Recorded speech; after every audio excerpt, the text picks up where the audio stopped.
इसमें धनुष यज्ञ होगा तथा कई राज्यों से आए बड़े बड़े योद्धाओं को उनकी वीरता के लिए सम्मानित किया जाएगा। महाराज इस समारोह में कृष्ण को भी सम्मानित करना चाहते हैं, इसलिए मुझे कृष्ण को लिवाने यहाँ भेजा है। क्रूर जी, हम गांव के सीधे साधे लोग हैं। ये नगरों के बड़े बड़े उत्सव, ये राज्य के सम्मान हमारे लिए कोई मायने नहीं रखते। और फिर यशोदा तो कन्हैया को अपनी आंखों से दूर भेज ही नहीं सकती, इसीलिए हमें तो क्षमा ही करेगा। नंद राय जी, आप समझने की कोशिश कीजिए। ये सब इतना सरल नहीं है। ये केवल एक न्योता नहीं है, बल्कि राज आज्ञा है, और इसका पालन न करने पर राजा के सैनिक आक्रमण भी कर सकते हैं। एक छोटी सी बात के लिए भयंकर रक्तपात हो जाएगा नंद राय जी। लेकिन मेरी समझ में ये नहीं आ रहा कि आप कृष्ण को ले जाने की जिद पर क्यों अड़े हुए हैं। मुझे आश्चर्य है कि आप जैसे सज्जन पुरुष कंस जैसे अत्याचारी का पक्ष ले रहे हैं। मैं कंस का पक्ष नहीं ले रहा हूँ नंद राय जी, बल्कि किसी और कारण से कृष्ण को मथुरा ले जाना चाहता हूँ। मैं भी तो सुनूं कि आखिर वो क्या कारण है। वो कारण है कृष्ण के असली माता पिता, जो इस समय कंस के बंदी हैं। क्या ये क्या कह रहे हैं क्रूर जी? हाँ नंदराय जी, ये एक रहस्य की बात है। जिस रात कृष्ण का जन्म हुआ, उसी रात यशोदा भाभी ने एक कन्या को जन्म दिया था। किसी अद्भुत दैवीय शक्ति से प्रेरित होकर वसुदेव जी ने कृष्ण को यहाँ यशोदा भाभी के पास लिटा दिया और कन्या को लेकर चले गए। जब कंस ने इस कन्या को मारना चाहा, तो उसने अष्टभुजा देवी का रूप धारण कर लिया और आकाश में चली गई। तो क्या कृष्ण देव की वसुदेव का पुत्र है, हमारा पुत्र नहीं? हाँ नंदराय जी, यही सत्य है। यशोदा, यशोदा, क्या हुआ यशोदा? भाभी, भाभी, आप ठीक तो हैं? बाबा, बाबा, ये शोर कैसा है? हैं? ये क्या? मैया को क्या हुआ है बाबा? कुछ नहीं काना, बस यूं ही थोड़ा सा चक्कर आ गया था। यशोदा, उठो यशोदा, देखो कान्हा तुम्हें बुला रहा है।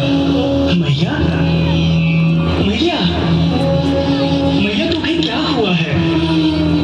आंखें खोलो ना मैया, आंखें खोलो मैया। कान्हा मेरा पुत्र है, मैं उसे नहीं जाने दूंगी। कान्हा मेरा पुत्र है, मैं उसे नहीं जाने दूंगी।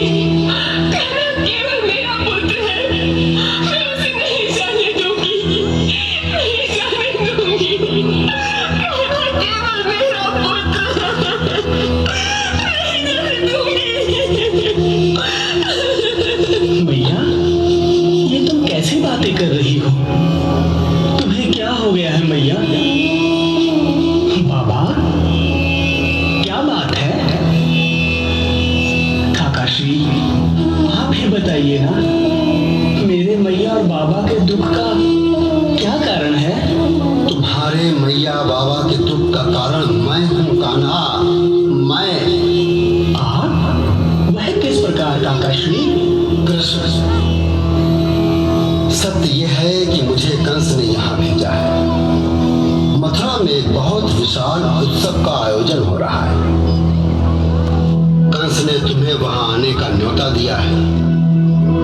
तुम्हारे बाबा तुम्हें वहां भेजना नहीं चाहते थे, तो मैंने उनसे कहा तुम्हारा मथुरा जाना आवश्यक है, क्योंकि तुम्हारे वास्तविक माता पिता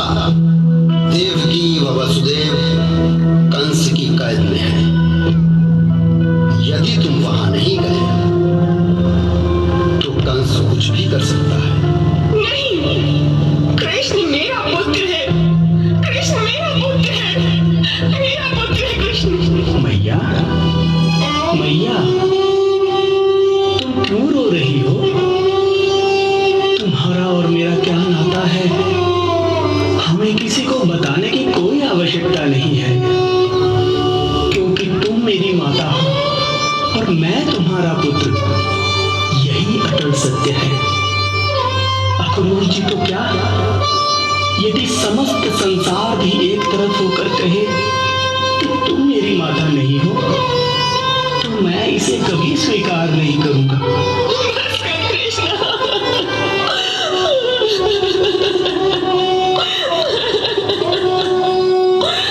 कर कृष्णा, बस कर।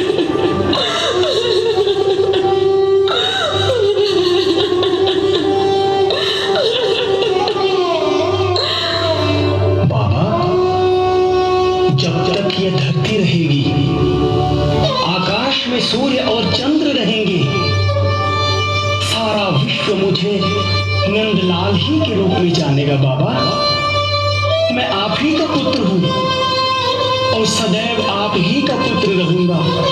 हाँ बाबा, आप ही का पुत्र रहूंगा।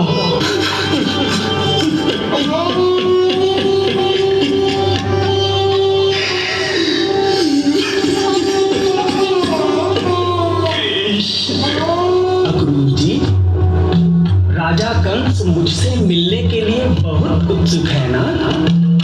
तो ठीक है, मैं उसकी यह इच्छा अवश्य पूरी करूंगा। मैं आपके साथ मथुरा अवश्य चलूंगा अक्रूर जी, अवश्य चलूंगा। नहीं कान्हा, मैया, तुम क्यों घबरा रही हो? अपने हाथों से माखन खिला खिला कर तुमने मुझे इतना बलवान बना दिया है कि कंस तो क्या, उसकी समस्त सेना भी आ जाए तो तेरे लल्ला का कुछ नहीं बिगाड़ सकती माँ। हाँ मैया, कान्हा ठीक कहता है, और फिर मेरे होते हुए तुम्हें चिंता करने की कोई आवश्यकता नहीं। दाऊ, तो क्या तुम भी मथुरा चलोगे? अरे पगले, तू क्या समझता है कि तू अकेला शत्रुओं के बीच जाएगा और तेरा दाऊ यहाँ गोकुल में बैठा माखन मिश्री खाता रहेगा? नहीं कान्हा, मैं तेरी परछाई बनकर आठों पहर तेरे साथ रहूंगा। यदि किसी ने तेरी ओर बुरी दृष्टि डालने की कोशिश भी की तो मैं उसकी आंखें फोड़ डालूंगा। यदि तेरी ओर किसी ने हाथ भी बढ़ाया तो उस हाथ को मैं काट डालूंगा कान्हा, काट डालूंगा। शांत हो जाओ दाऊ, शांत हो जाओ। मैं जानता हूँ कि तुम्हारे होते हुए मुझे कुछ नहीं हो सकता।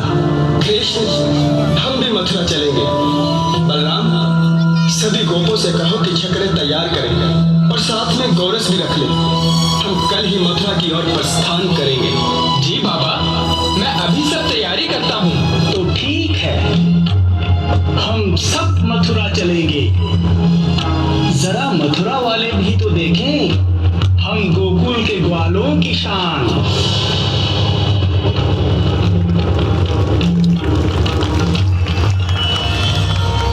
श्री कृष्ण तथा बलराम के आगमन का समय